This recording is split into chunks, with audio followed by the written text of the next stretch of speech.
Now I'll loosen things up quickly by painting in my base color wash. I'll start out by saturating the paper with a spray bottle of water. As you can see, I have the painting tipped onto its side. Of course, make sure that your masking is completely dry before doing this.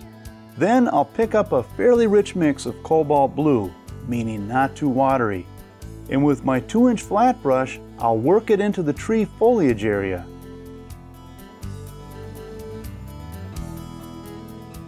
And I'll grab some Cobalt Green and work it into the lower section of the tree foliage, which will be the closer trees to the right.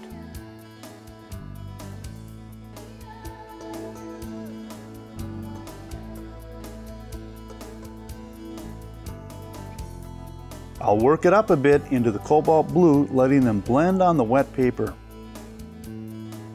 And I'll pick up some of the puddles that form along the tree trunks with a thirsty or dry brush.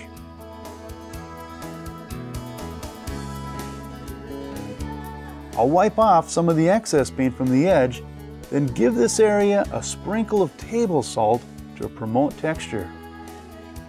Moving quickly while this is still wet, I'll mix some burnt sienna with some ultramarine blue, my rock colors.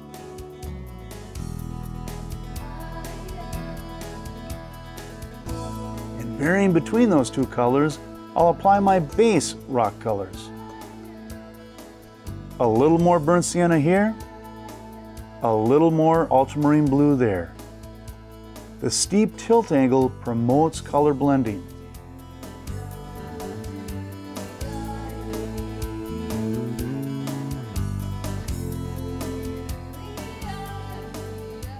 And I'll work these same two colors onto the Solitaire Rocks out in the white water.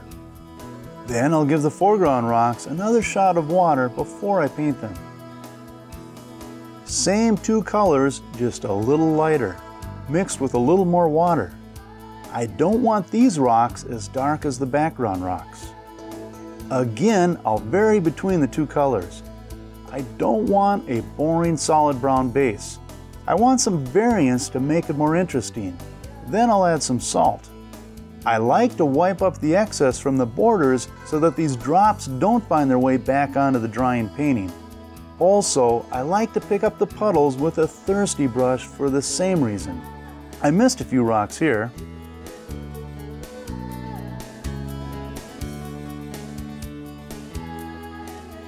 And I'll darken these rocks some more, and again wipe up the excess.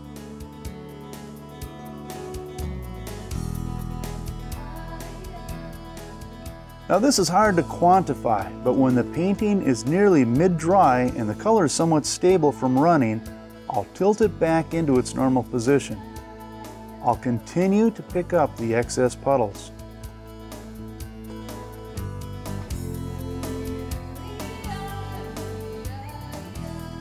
Then with some rose and a stiff bristled toothbrush, I seem to use a lot of dental apparatus. I'll flick small droplets onto the still wet rock areas. This is done before the rock base colors have lost their shine of wetness, but yet not when they are too wet. I'll give the painting a good drying when I've got the base color look that I want.